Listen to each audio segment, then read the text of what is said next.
All right, what is up, everybody? Happy New Year to you. Hope you guys had an amazing week so far. Today, I'm going to be taking you through 8 steps on how to find a product that will make you $20,000 profit on Amazon. What I'm going to teach you today comes from some of my own products. In fact, one particular, I'm not going to tell you what the product is, but I will tell you the exact steps I have used, many of our students have used, so you can find a product that can make you $20,000 profit a month on Amazon. Before we do that, apart from wishing you an amazing Happy New Year, just remember when 2020 seemed a little heavy, just remember 2020 was practice. Now 2021 is here. That was just practice. We also have the unveiling of the 5th character. And if you don't know what I'm talking about, maybe you missed the video, you will very soon.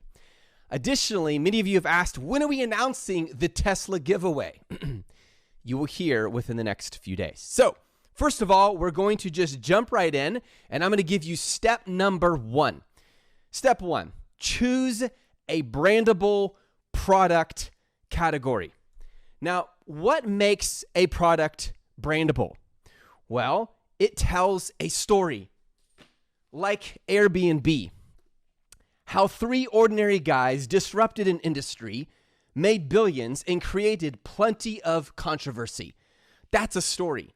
People think Airbnb is about renting out a place, kind of, but if you look at their website, if you engage with their host, if you are an Airbnb seller, as I am, or an Airbnb host, I should say, you see it is about a story. I so rarely hear any of the people teaching Amazon FBA talking about brands. They keep talking about products, and I have a real problem with that. When Amazon flew me to their headquarters, a big topic, the main topic of conversation, apart from how could they improve this platform for third-party sellers like you and me, was you must build brands. And shortly after, they came out with Brand Zero. They came out with Brand Transparency. They came out with Brand Analytics. Where do you think Amazon is headed? I'm telling you, it is brands.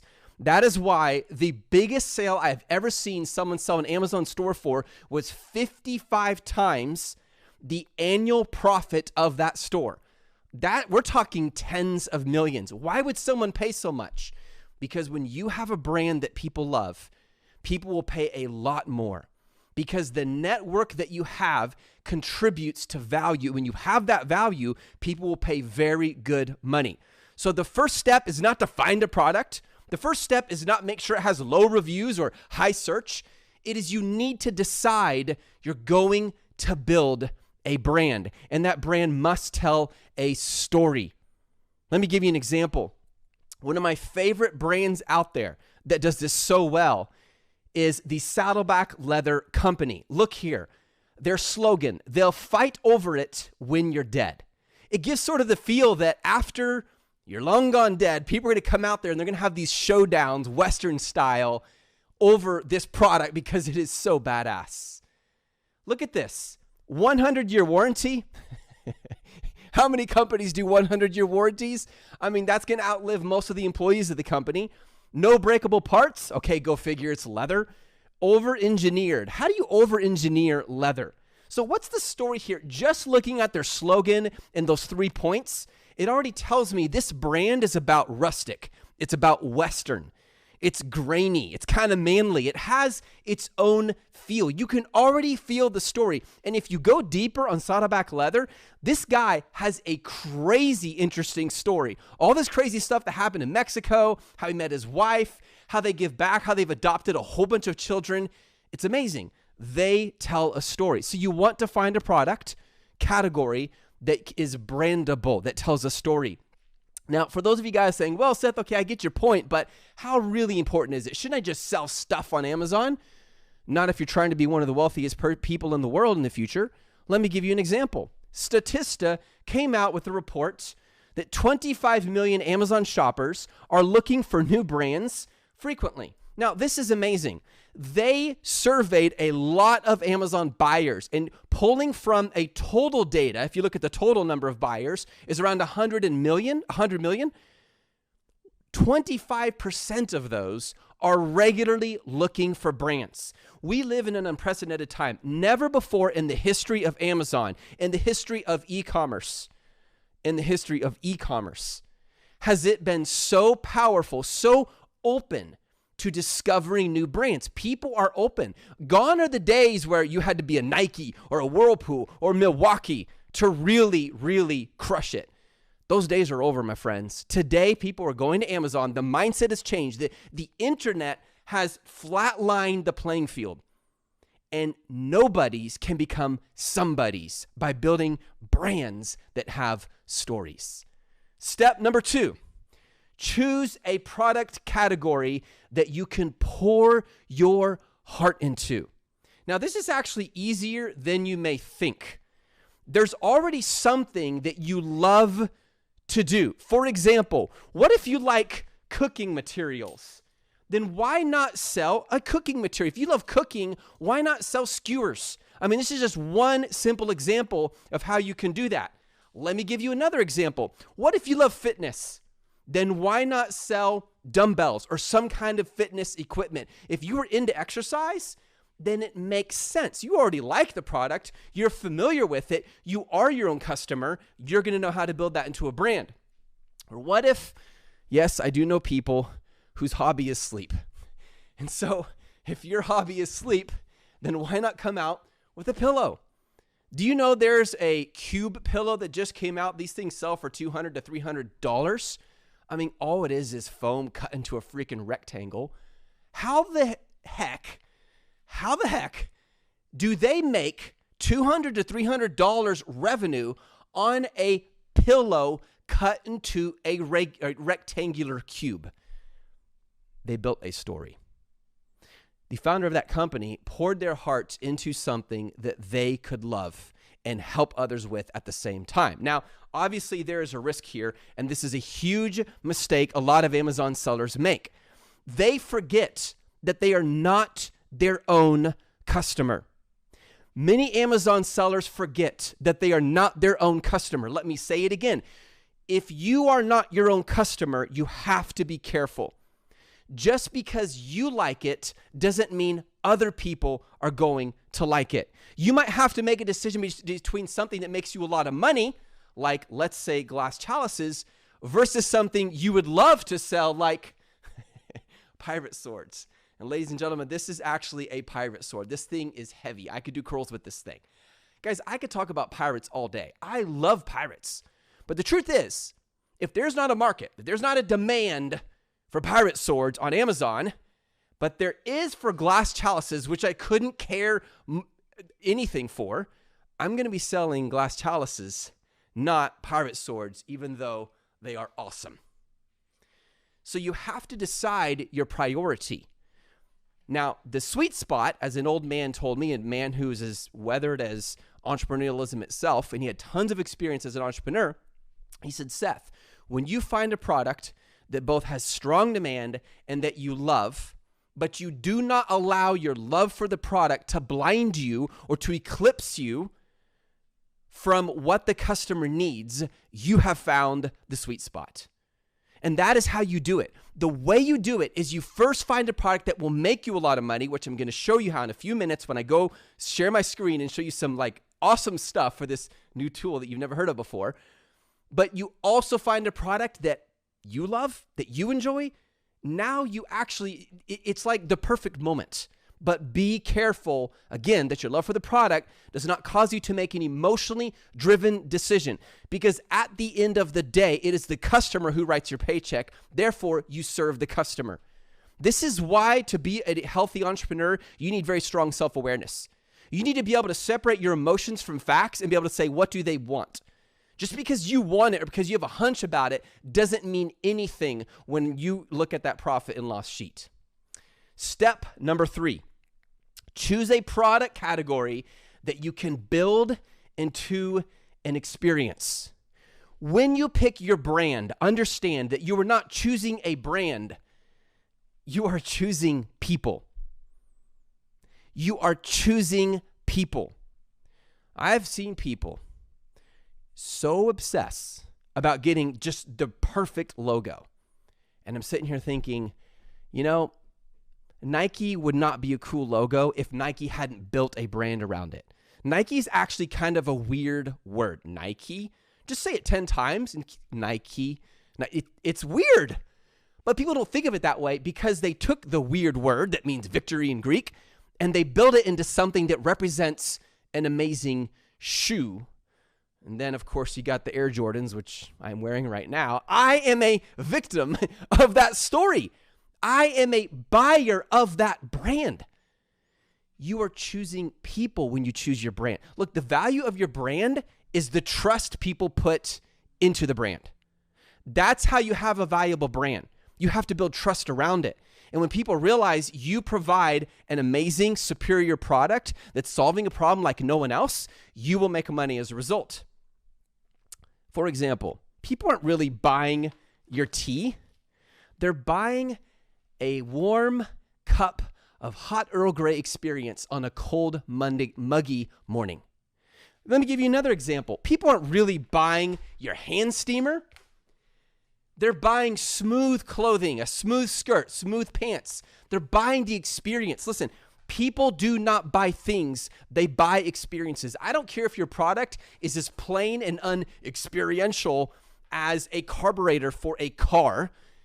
They're still buying an experience. The carburetor is for a reason. The cup of tea is not just because they like tea. It's an experience. It's the caffeine. It's the liquid. It's holistic. That's what it means to build a brand. Again, the time of the brand is here. If you begin your journey saying, let me just find a product that makes me a lot of money, you're making the wrong move. That works in arbitrage, and that's great.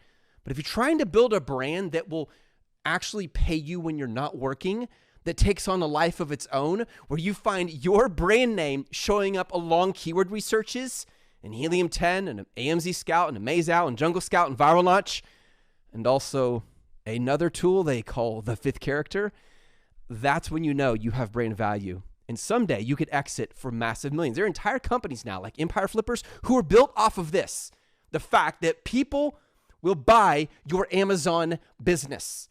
I think that's one of the successes of our Done For You program is people realize they're not just going to get massive cash flow, but they have the opportunity to exit for tens of millions if they want in the near future. And notice I said near, not far. So here's what you do. You pick a sub-product category. You niche it down. For example, if you love musical instruments, then you're going to not really sell a musical instrument. You're going to niche down to a karaoke machine for people who love embarrassing themselves in front of their friends. The idea is you don't just focus on the category like, oh, it's all pets. Okay, great. But you got to niche down, because if you try to be all things for all pets, what's going to happen is you're going to be overwhelmed with the competition. And when the competition is too high, go to the next category. Let me give you another example. Let's say you're into outdoor sports and games. Well, then niche down to Australian boomerangs for people who believe the concept that what goes around comes around. Haha, that was a joke. This is specific. This is niche down. Let me give you another example. Instead of selling clothing accessories, why not sell top hats for people who get their fashion tips from Abraham Lincoln? You see what I mean? You got to get specific. The more specific you become, the more effective you will be. And here's why. If you're just thinking clothing accessories, here's my question. Who are you selling to? Men, women, old people, young people, middle-aged people, toddlers, babies, infants?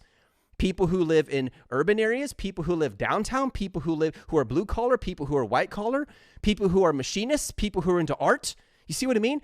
But if I'm selling top hats, I already have a really good idea of the kind of people I'm going to be selling my product to. And that makes it much easier. So you must niche down. And once you niche down, then you can expand from there.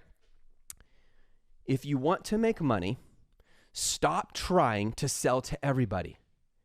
And sell to one very specific group of people who absolutely obsess about the experience you are going to create for them.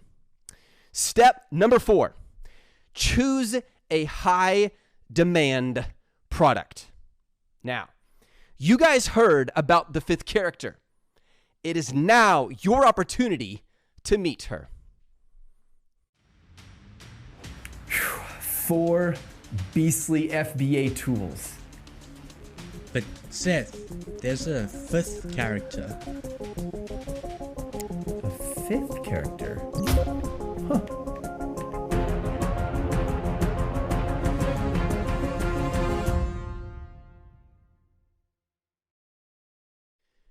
First of all, let's talk about demand. And I'm now going to reveal this fifth character. What you see in front of you is a screenshot from a tool. This tool, my friends, is called Niche Hunter. And I'm going to begin with a product. Someone send me a good product idea. How about a bow and arrow? So here we have, this is actually real. This is a real bow and arrow. Let's start with a bow and arrow as an idea for a product. So I'm going to search bow and arrow on Amazon. I want you to watch what happens.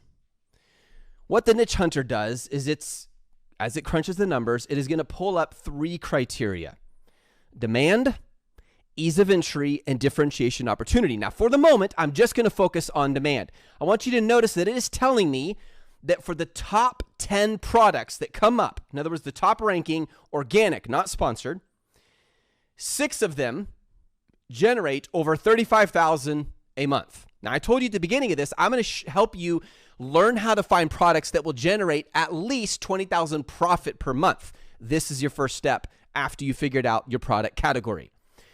What this does is, instead of giving me tons of data where I'm just lost in a sea of data, it follows the 80-20 Pareto principle. In other words, 80% of your results, 80% of the most important data, 80% of your money is going to come from studying 20% of the market. Why is that? Well, because 20% of the market and less are the ones who control the market. Why would you go to listing number 637 when hardly anyone ever sees them, and when they do, very rarely do they buy them? Why would you learn from them? That's like saying you're going to learn jujitsu, but you can learn from someone who just broke his leg because he took his first class and he did the wrong move. You want to learn from the experts. So your first step is to find the top 10 ranking products. This tool was built in a way that I would have wanted it to be built for me when I started on Amazon. For the longest time, I've been looking for a tool that was simple and got to the point quickly and gave me the data I need. This is precise data. This isn't a ton of data. It is precise, relevant data. So let me show you how it works. By searching bow and arrow, it goes through and it finds the top 10 ranking products. And it's telling me that 6 of the top 10 ranking products are generating at least $35,000 a month each. Not combined, each. Now, how did I do that? Well, check this out. If I click on the gear here, you can see where I can adjust my revenue. In fact, watch this. If I want to change this, let's just say I change it to 40,000 and I hit save. Okay, it's the same. Let me change it to 60,000. Watch. And I hit save. Now it's telling me that of those top 10 products, only 2 of them are generating at least 60,000 a month. The reason I love this tool is it allows me to be strategical. So the first thing I'm doing is I'm saying, okay, I need products that are generating at least $5,000 a month, but why not go for higher if I want a product that gives me $20,000 profit margin, assuming a minimum, $20,000 profit, assuming a minimum of 40% pre-PPC profit margin, as we teach here at Just One Dime. So let me show you again. If I go up here and I switch this now, let's just say, well, I want products that are at least doing $20,000 a month, and I hit save. Now I know of the top 10 ranking, 7 of them are making bank. Like, they are really, really making great money. That is the first step, is you find high demand. Again, all I did is I searched on the search bar on Amazon, and I hit enter, and boom, it came up for me automatically. Now, why does it say poor market? Well, the standards for this tool are extremely high. The reason it's saying poor market, even though technically it's not that bad, is because it doesn't have at least 5 of these 10 products don't have under 200 reviews. And I can still change that. I can go back to the gear. I can come over here and say, let's say, 350 views or reviews, okay? In other words, of these 10 products, will at least 5 of them have no more than 350 reviews? So I hit save, and boom, there we go. So at least 5 of them have a max of 350 reviews. And I can even hover over here and you can see where it pops up. 5 of these 10 products have under 350 reviews. Now, let's go back to the next step. Someone pick a product for me to search. Well, we just did that. Let me give you step number 5. Step number 5 is this. You're going to choose a low review acceptance product. You might know this as ease of entry, for example. Low review acceptance product. Now, let me show you again how this works. Let's try golf clubs. Okay, perfect. We'll try golf clubs. So I'm going to start with golf clubs. I just want to see, will this give me the demand I'm looking for, but will it also have a low review acceptance? Now, before I move on, let me explain one thing. When I say high demand, I mean a lot of people are willing to pay good money for this product. When I say low review acceptance, I mean high demand products that are doing $5,000 or more a month are still being bought a lot with low reviews. Well, Seth, how do you determine what's a low review? Well, there's no exact black and white rule. If someone says, well, 3 of them should be under 100, and someone else says, well, 5 of them should be under 250. No one is God on this, okay? He's the absolute standard, not me, not you. I'm simply giving you tactics. If you understand the strategy, then you can apply the principle wisely, and you're going to adjust your parameters based on the product category, okay? So watch this. So let's go with golf club and see what comes up. Now, what it's doing, again, is it's going to search the top 10 ranking listings for the keyword golf club. And the first thing it's going to do is going to say, okay, which one of these are making over $20,000 a month? Well, all 10. So there's like a ridiculous amount of money. There's an insane amount of money. This is just the top 10, you guys. I mean, if you just calculate the numbers really quickly in your mind, you realize this is billions a year going into golf clubs. But of course, my second question is, what about the reviews? Well, 350 is a little high. I mean, it's not too bad, but let me bring it down to, let's say, 200, okay? Now watch this, okay? Now, the reason, again, it says it's a poor market, don't let that be too persuasive. It's just giving you a very high standard, is there are only 4 of these have 200 review or have under 200 reviews. If 5 of them said we had under 200 reviews, then that poor market would have changed to great market. If 9 or 10 of them had said under 200 reviews, then it would change to what is called an amazing market. What I love about this tool, Warriors, is it gives me the data I need. It's not fancy, not a bunch of bells and whistles. Woo-hoo, beep, beep, bop, bop, it doesn't have all this extra stuff. It just gets me to the point. What it does is it motivates you to go to Amazon with a strategy. If you said, Seth, I want to sell on Amazon, the first question I'd ask you is, number 1, why? Because your why matters. Well, I just want to make some money. Don't even try. Why? It's not enough motivation. If you're going to sell if you're going to build a business, you need something strong. Like, I'd like to create freedom and margin for my family. I need a new house, not because it's just all fancy, but literally my house is falling apart. My mortgage is killing me, and I don't want to have to work for someone else, spending the best years of my life building someone else's vision. I'd like to build my own because God's put in my heart some really strong aspirations, and I want to use those with all my heart. You see the difference? So first, you need a why. Second, though, you need a strategy. How much do you want to make? Well, Seth, I'd like to do $20,000 profit a month. You got it. Let's do this right now. So let's do this again. I'm going to go back. Step number 1, you need a product that is high demand. In this situation, I'm looking for a product that does at least $30,000 revenue a month, at least, because I need to get to a profit of $20,000. Well, Seth, that's going to require a lot better profit than 40%. I'll explain. Number 2, I'm looking for ease of entry. Too many of these top 10 products cannot have too many reviews. The highest I would be willing to go is 325, preferably 200 to 100. Now, let me give you step number 6, and I love this one. Choose a better-entiable product. Seth, that's not in the dictionary. I know, but I like it better than differentiation. It just sounds cooler. This is the number 1 mistake, apart from not building a brand, that Amazon sellers make. They don't think about the fact that your product must offer value that no one else is offering. If you were interested in being one of the masses, go ahead, forget this step. If you're interested in having an average business that slumps along and possibly loses you more money than you make, go ahead, skip this step. But if you're like, Seth, no, I want to build this right. I want to grow my business this year. This is my year. Last year, it was practice. This year, I'm going to apply the training center. Last year, I spent the whole year getting beat up in the gym. Why? So I can rise strong this year. If that's what you want to do, then you got to follow this step. This is a non-negotiable. I would not invest in any company on planet Earth. I would not believe in any man or woman on planet Earth who doesn't follow this step. What do we mean? You got to make your product better. Let me give you 3 methods. Number 1, build a better solution to an existing problem.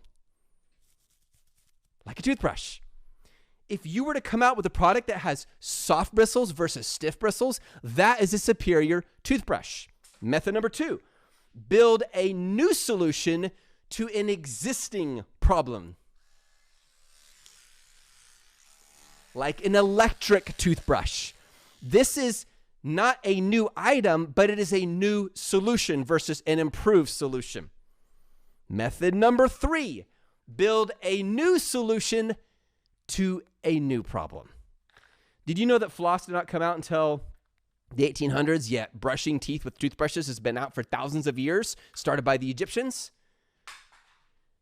This is important. It is a brand new market, a market that people didn't even know existed. It's almost like you're not like improving your boat. You're not getting a better boat. You're getting a new boat and sailing on a new ocean. You're creating your own market. Now, if you are short on funds, start with method number 1. Find a problem with the product and fix it. If you got a little more funds, you want to take a little more risk, but also have more reward, start with method number 2. Build a new solution. You went from manual to electric.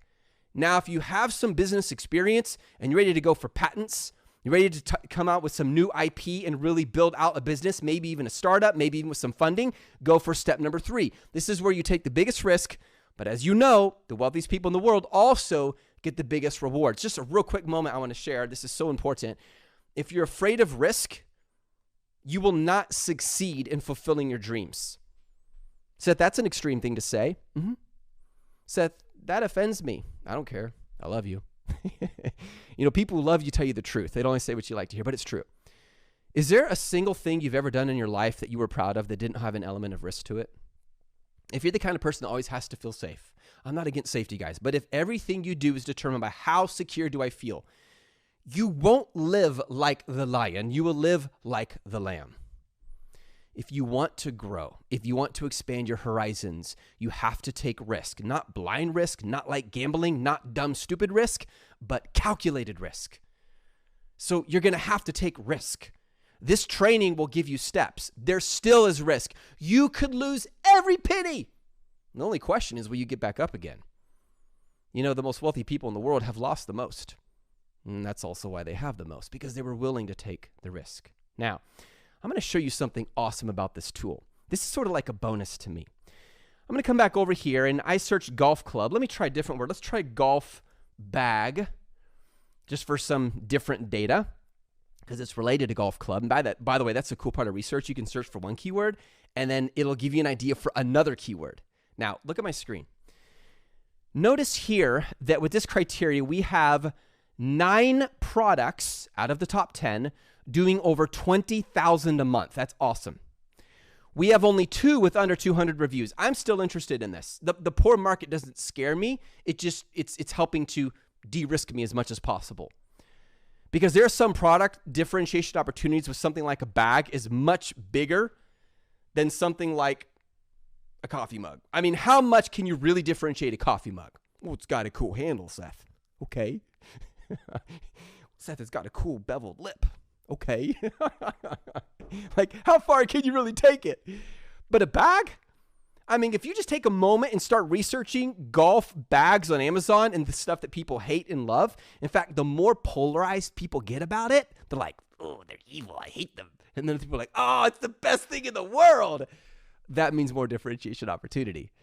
So check this out. Check out point number 3, differentiation opportunity. Seth, what are you talking about? I love this. Watch.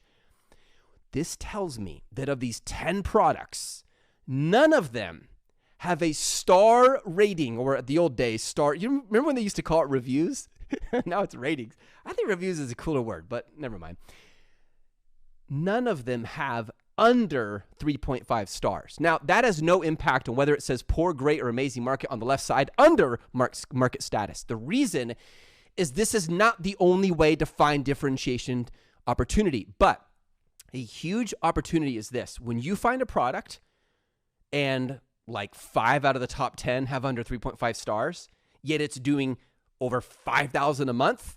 That means people want it so badly that they're willing to buy a product with crappy reviews because they need it and nothing else better is being offered. Opportunity for you. That's what I love about this. Now, I can change this if I want. Watch. I'm going to go to the gear and I say, well, let's look for all that are under 4.5. I'm just curious, of the top 10 ranking, do any of them have under 4.5 star ratings? 2 of them do. I'm going to go study those. I'm going to find out, what are people complaining about? There are 3 places where you can find betterentiation opportunities for your product. 3 places. This is outside of the star rating. I'm just throwing this in here as a bonus. Number 1, critical reviews. The very first video I ever did going in depth about Amazon ever was this topic, critical reviews. It is so important. When you look at a critical review, you find out what customers hate, and therefore you can fix the problem. You also find out what they love, and you reinforce that solution. Number 2, products related to this item. Have you noticed how Amazon keeps changing? Have you noticed that instead of saying frequently bought together, they say other products from other brands? Have you noticed? Do you see the winds of changing to brands? Like, think about it. If you just go back 3 or 4 years and you search a product in Amazon, you have all these other consumeristic type options like frequently bought together or items related to this item. Now it's like brands, editorial recommendation. Do you see what I mean? That's where Amazon is headed. Listen, it's headed that way. The winds are changing. Sail your ship where there's opportunity, not into the past. I digress. Products related to this item is one of the few of the old guard left, where they actually show you products that are similar and sometimes complementary. In other words, if I was to buy a coffee mug, hey, Seth, did you know there's a coaster that looks really cool to go nicely with that? Oh, bundling opportunity. 3rd, online interest groups. COVID-19 has done all of us a big favor. I know it's hurt a lot of people and people have died. I'm not minimizing that at all, but it has also done something for you. And if you're a glass half empty kind of chap, all you see is doom and gloom. That's how you live. That's your fuel, doom and gloom. I would not enjoy hanging out with you. But if you're the kind of person who says, I like opportunity and I like to see getting punched in my face as a good thing. Seth, you're insane. Oh, maybe that's also why I'm happy and wealthy. And I don't mean that arrogantly, because I choose to let the problems make me stronger instead of whining and griping and complaining. COVID-19 has made online interest groups just explode. Never before in the history of the internet has there been more information available for you to build a product. It's insane. I've said it so many times, I will say it again. There are more products being searched for than sellers are selling. Let me say it again. You think, oh man, it's saturated. Hold on a minute. But I saw a coffee mug. Hold on a minute. But I saw they had, this, the tape is on there, or they're selling pens, or they're selling keyboards. Okay, hold on a minute. What about all the products being searched that no one's selling? Why not sell those? What are you talking about, Seth? We teach that. JOD.com/freedom.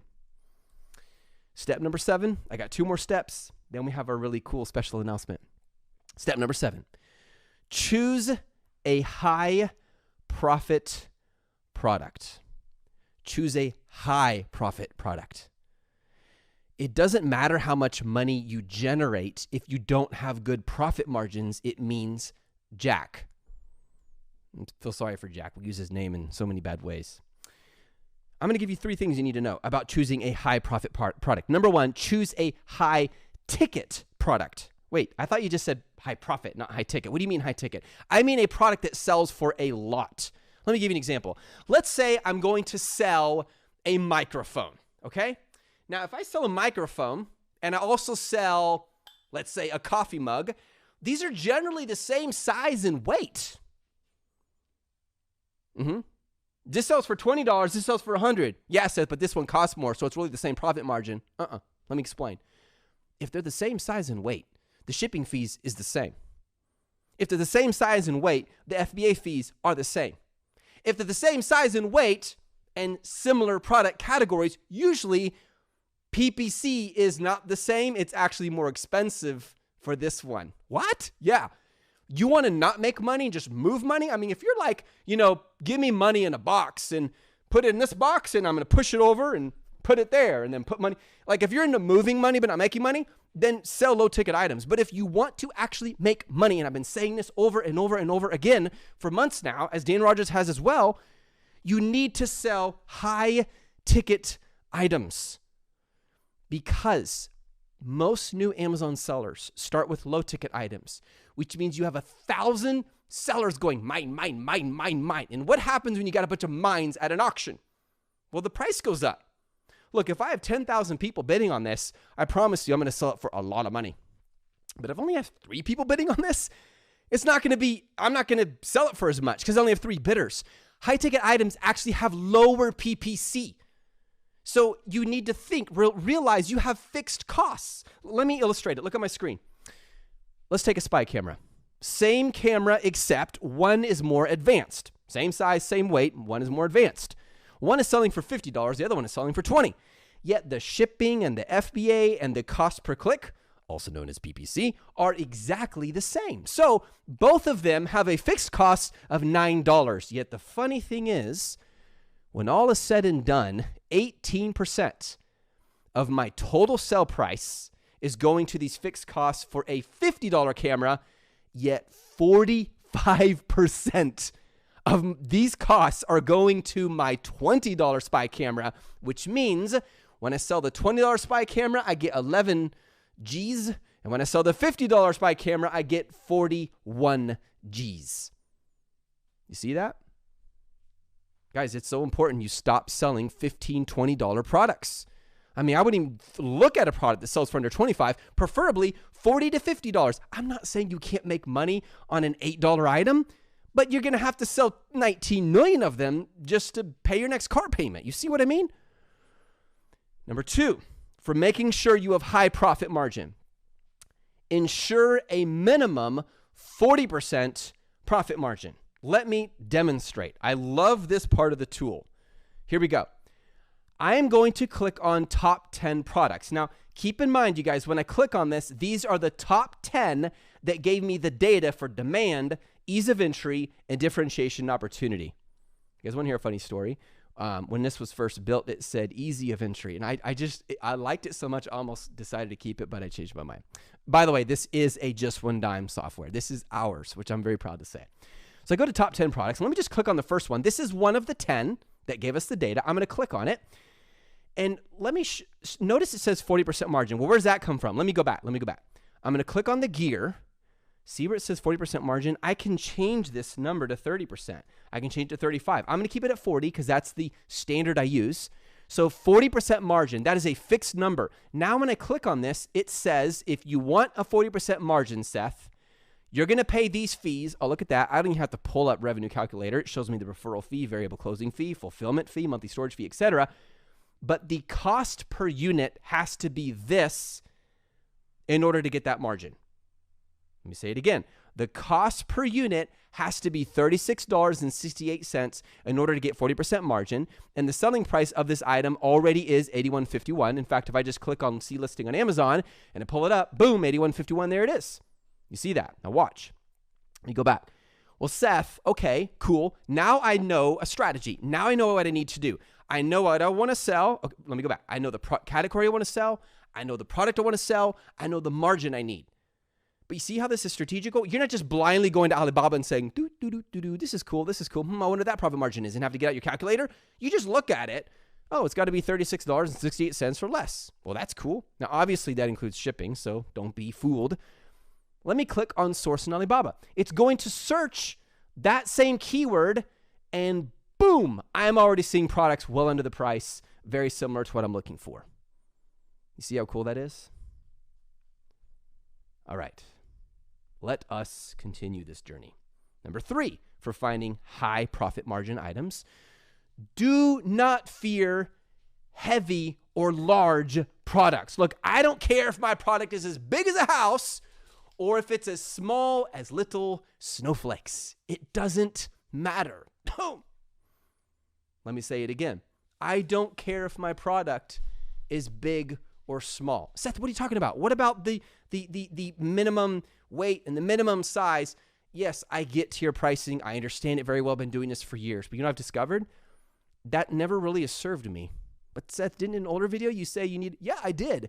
But don't you think we should change and grow and keep sharing as we grow? Look, it does not matter how big or heavy your product is. I don't care if it's a house. I don't care if it's a tank. If my profit margins are 40% or more, I'm selling that baby. And you know what's cool? Most sellers won't even do it. They're just like scared of refrigerators. They're scared of big tables. They're scared of big lamps. Good. More money for me. If you know your numbers, you can make money selling anything, regardless of size and weight. Well, how do I know my numbers? Well, use the Niche Hunter. It tells you your numbers like that. Step number 8, last but not least. Choose, guys, show me grace. I struggled with this term. Variation potential product. Choose a variation potential product. Now, this is really, really important. This allows you to build a brand around your niche. It allows you to increase profit margins massively. Let me give you an example. If you're selling a golf bag, you could come out with a green one and a black one and a red one. Just gave away my 3 favorite colors. Or you could do a big one, a middle-sized one, and a little one. Or one with 1 strap, one with 2 straps, one with wheels, one with a stand. Do you see where I'm going? When you pick your product, think, how many variations can I come out with? And the reason this will save you so much money and increase your profit margin is because chances are you're getting all this from the same supplier. So you can say, look, let me cut a deal with you. I can offer you can't refuse. If I do, 300 green and we throw in 300 black and 300 red, what kind of discount can you give me? What if we add a strap on this one, but not on this one? What if we go with jumbo, medium, and little tiny? You see what's happening? That supplier is going to love you and you are going to love them because they're going to make more money and you're going to make more money and everybody's going to celebrate good times. Come on. Okay. Step number 8 is over. I want to share with you something. I took the screenshot this morning. This is just one of the stores we are building. This is actually just a few months ago. We have generated almost $500,000 on one of our Amazon stores that we are building for an investor. We are getting really close to 30%. Now, keep in mind, we launched just a few months back and the margins continue to climb. And the reason I'm sharing this is this. When you first launch your product, your margins will be 0. What? Yeah. Have you ever heard of a business being started and they're like, well, we're not going to market. Why? Because it'll cost as much as we make. Wait, if you're going to generate $30,000 in revenue a month at that coffee shop, but you don't advertise it, how are you going to generate that $30,000 a month? Boom. See what I mean? So at first, you aren't going to make money. Again, this is why I talk about being risk lovers, calculated risk, not risk averse, is you're not going to make money immediately. It takes time. You have to think long-term. It might take you a month before you start seeing profits. And that's why I gave you those 3 differentiation opportunities. Do a small improvement on a product if you're new at this. It's lower risk. The more money you make, the more risk you can afford to take, the more money you will make. But if you never take a step and you keep just thinking, I have a question. What are you going to do this year? Are you going to watch more videos? Are you going to click on more ads? Are you going to join more training sessions? Or are you going to do something with that knowledge? We live in a world where knowledge is very available. It's just hard to get good knowledge. But once you have the knowledge, my friends, apply it. I'll never forget this one guy. He joins Just One Dime as a member, and he's like, Seth, this is great. I love these videos. I'm like, great. What are you doing about it? Oh, every night I sit down and watch the videos. I'm like, great. What are you doing about it? Oh, well, I watch it with my family. My wife loves it. My kids. Dude, what are you doing? Italicized D-O-I-N-G about it. If you want to make money, you got to act. Yeah, but I need to get all the knowledge first. You think like that, you will never make a dime. You're going, that was pun intended, by the way, you are going to fall. You're going to fail forward. It is okay. One time a staff member said, I failed. I said, no, you didn't fail. You learned. You failed forward. One time I gave the CEO position for a couple months to this fantastic staff member.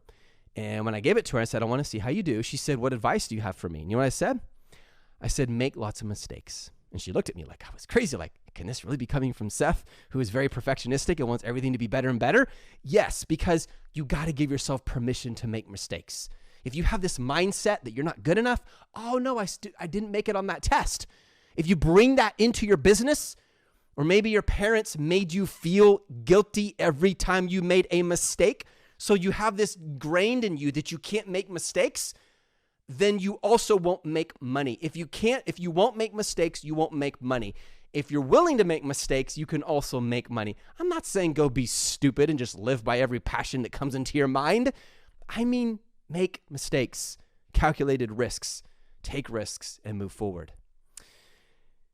Oh, hope you guys didn't see that next slide. EJ, you didn't show that to him, right? Because I got to ask you guys a question first.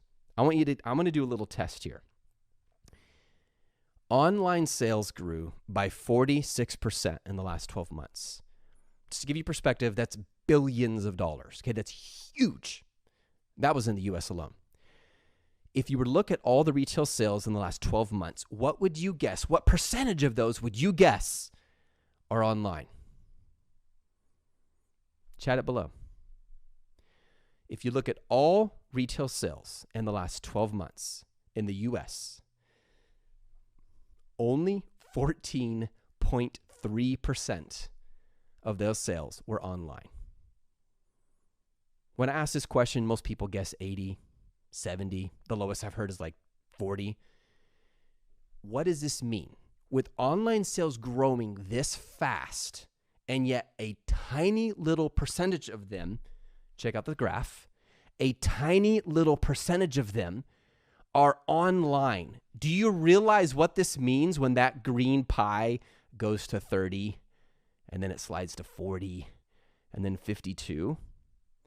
Some of the wealthiest people on the planet 5 years from now will be those who own Amazon stores. Guaranteed. Will people fall and fail? Yes. Will some people give up? Yes. Will people get screwed over? Yes. It all happens. It's life. But those people who don't give up, those people who keep hustling, those people who have a mindset of receiving mistakes as blessings, as grace, as an opportunity to grow, those are the ones who are going to make lots of money. Those are the ones who are going to succeed. If you would like this tool, Niche Hunter, it is in beta. It was my honor and privilege to debut it today. I hope you guys enjoyed that. Go to jod.com/NH, which stands for Niche Hunter. jod.com/NH. Go there right now. By the way, guys, if you found value in this free video, will you give it a thumbs up? Give it a thumbs up. Right now, everyone, smash that thumbs up button. I haven't even checked to see if we have thumbs up yet. But jod.com/NH, you will be put on the waiting list. And as soon as it is released, you will get first chance to test it out. All right. As promised, we have one more thing to talk about. A few weeks ago, this is actually the first time I've ever done this. I hopped onto my phone. Where is my phone? And I drove my Tesla around and I did a live. And the staff were like, Seth, just go live. I'm like, okay, sure. So they wanted me to sit in the car while I decided to take a drive. And they're like, where are you going? I was like, this is fun. I felt like I was getting away or something. And I said that we're going to give this Tesla away. It is a used, state-of-the-art performance model Tesla. It is an S version. If you've looked into Teslas, you know the S version is one of the higher line, not the Ys, which is one of the lower line. It is a badass car, and it's freaking fast. So many of you guys, as part of the contest, said, okay, we're going to create a video sharing how Seth and Just One Dime have helped us. Now, I told you, like, don't send in BS videos. We'll be able to tell the difference. Like, if we really helped you, we want to hear. We don't want anything BS so you can win a Tesla. And we had some funny videos, some amazing videos, ones that made us cry, one that made us laugh. Like, you guys are so freaking creative.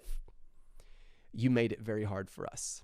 Josiah and I, how many hours did we spend? We spent so many hours going through those videos. Then we went through them with the staff, and we have like all these winners. So thank you for making our job very difficult to decide. Within the next 7 days, you are going to get an email with the final announcement. We were right up to the point of choosing. And then we're like, oh, shoot. There were 2 more that somehow got missed, and we had to watch those. So to be fair to those 2 people, this was not bait and switch, I promise. To be fair to those 2 people, it would be unjust. We have to get a chance to watch their videos before we make a final decision. It is the right thing to do. So be patient. In the next 7 days, you will know who won the Tesla, which will be delivered to your door as long as you are within the continental U.S. Don't do this if you're like off sub-4 island. I'm not going to get a helicopter to drop it over your house. Number 2 prize, you get the entire FBA Mastery membership for life. And number 3, you get a $1,000 gift card to a company I heard about that's growing really fast. Oh yeah, it's called Amazon. You guys have an awesome year. Thank you for watching.